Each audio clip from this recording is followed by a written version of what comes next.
my name is Shiva, and today we will be reading the heaven story of what it means to be a teacher and what it means to be a student. Let us begin.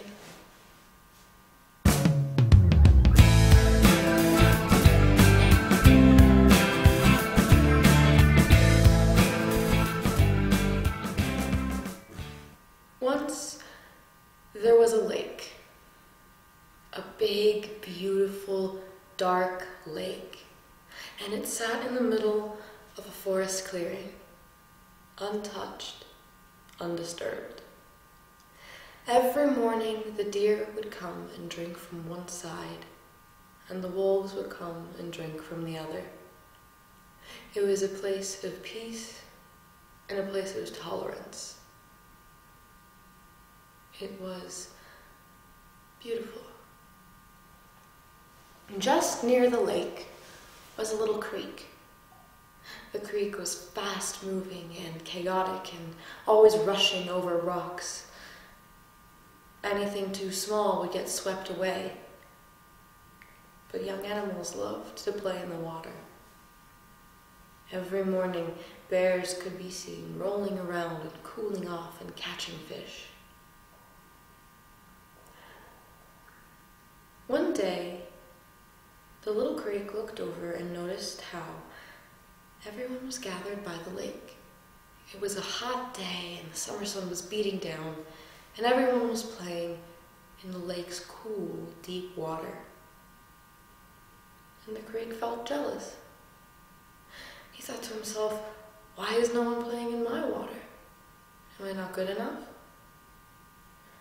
The creek was so angry, he began to go faster and faster and faster. His water was rolling over and crashing onto the banks near on his side. The lake noticed the little creek's anger and asked him, "What's wrong?" And he said, "Everyone loves you. Everyone always goes and plays in your water, and everyone tells me that I'm dangerous and that their children shouldn't go near me, and that when they play with me, they get in trouble. It's not fair." And the lake asked the little creek, "What's in your water?" The creek said, "Rocks, plants, fish." And the lake said, "Then you're not alone. Because without you, the fish would have no place to go. Without you, those plants wouldn't be able to grow because you nourish the ground around them. And those rocks have their sharp edges weathered down and become beautiful smooth stones because of you." And the little creek thought for a moment. And he said, "You're very smart. How do you know that?" The lake told him, "Because I used to be a creek too. But my water flowed somewhere and stayed. And over time, I grew into what I am. I'm not better because the animals come and drink from my water, or because people play on me on hot days.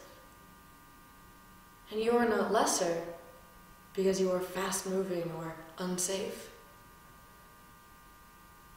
You're a moving part, a point in your journey that leads you somewhere." And the creek thought about this for a while, and then he nodded. And he said, "Yes, I think you're right." And so the creek went back to happily flowing, and the lake stayed as still as ever. And they realized, both, that there was something to be learned from that. That the lake was not mightier, that the creek was not dumber or lesser. Both of them had their place, and without them, none of the trees would grow. Questions? Yes, I have so many questions. I don't even know where to start. So let's start with the story itself. Who's the lake? Who's the creek? The lake is sort of representative of the teacher, and the creek is representative of the student. Because, especially when the lake said, I used to be a creek as well, it's showing, I used to be where you are. I was also once young and naive and a student. But I'm just moving to a point, and so are you. Okay, so my next questions are not directly related to the story you told. They're just questions about students and teachers that I think many people have. Okay. So first question, what's the difference between a student-teacher relationship and a guru-disciple relationship? With a student and a teacher, especially in the more traditional, school sense, it's sort of like the teacher's job is to tell you something, and it's your job as the student to retain the information. There's not really much of an exchange other than that going on. It's just you're learning from this person has to tell you things, and you have to believe them. That's just kind of how it is. However, with a guru and a disciple, they can learn from one another. The guru needs the disciple to be a guru just as the disciple needs the guru to be a disciple. They have a relationship with one another where it's like a constant ebb and flow. Like, I teach my disciples things, but they also teach me things. And I learn things from them the same way they learn things from me. And that's the difference, is that when you're a guru and disciple, especially in the more traditional sense, you're sort of working together to find something and walking on the path on the same plane. Whereas with the teacher, not always, but often, the teacher walks ahead and you walk behind. Okay, traditionally, it is said that once you go into a guru-disciple relationship, this cannot be allowed. This cannot be taken back. That's an eternal relationship. Yet we see many students who, for one reason or another, are not happy with their guru, or not happy with their guru asks them to do, that they say, okay, the relationship is over, I'm leaving this relationship. Can you comment on that? It's based on fear. Because a guru, a truly chosen guru, is one that will point out things to you that you don't always want to hear.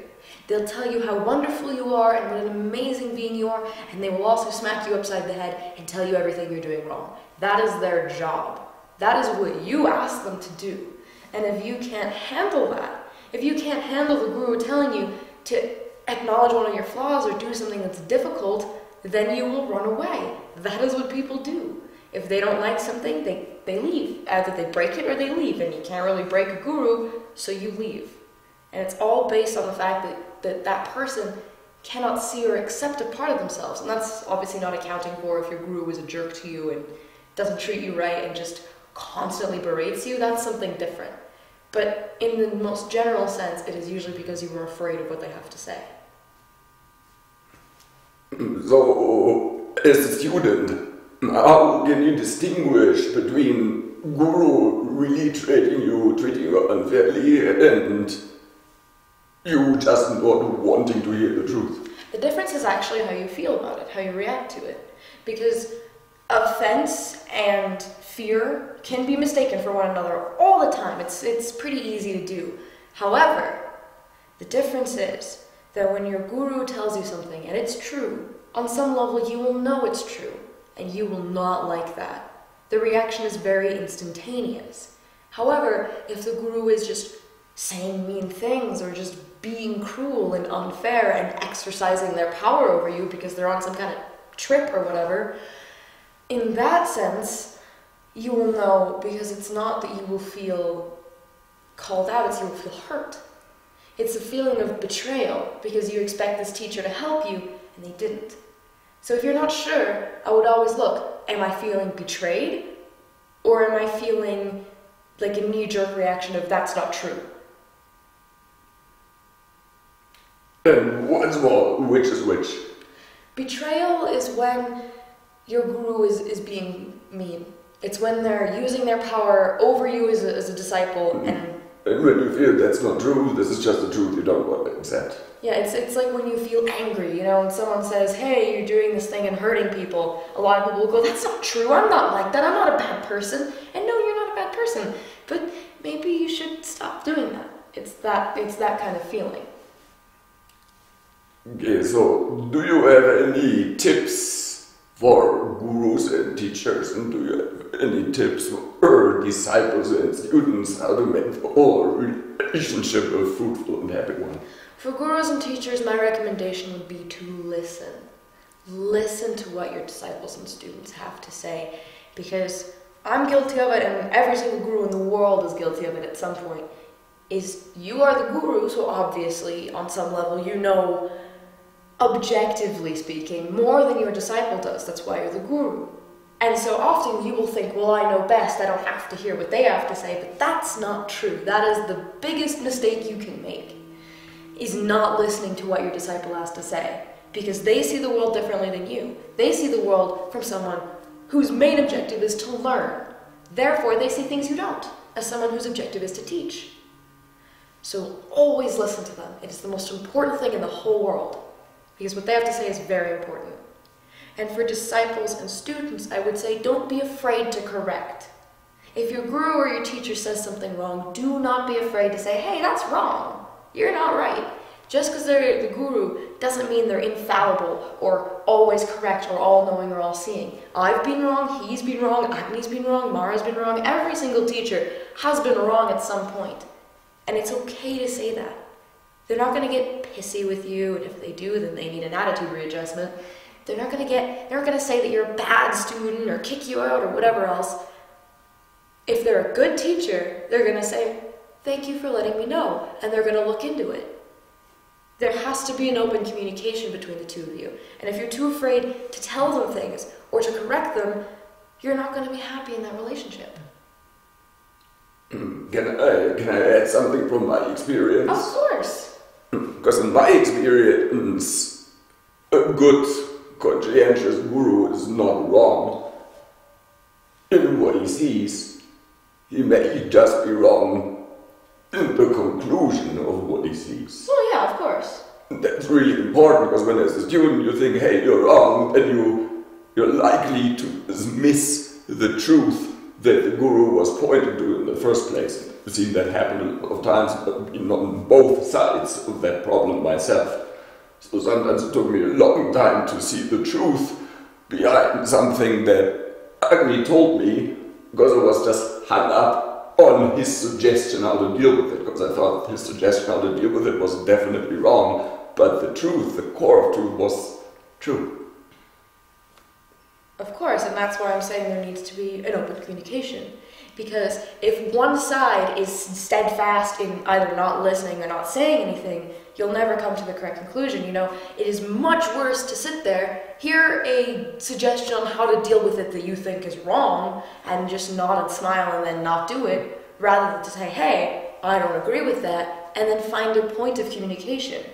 Because gurus can learn from students, and they should learn from their students. And that's what's so important, is that, like you said, if someone gives you a suggestion on how to deal with it and you're like, no way, that's not going to work, then say that.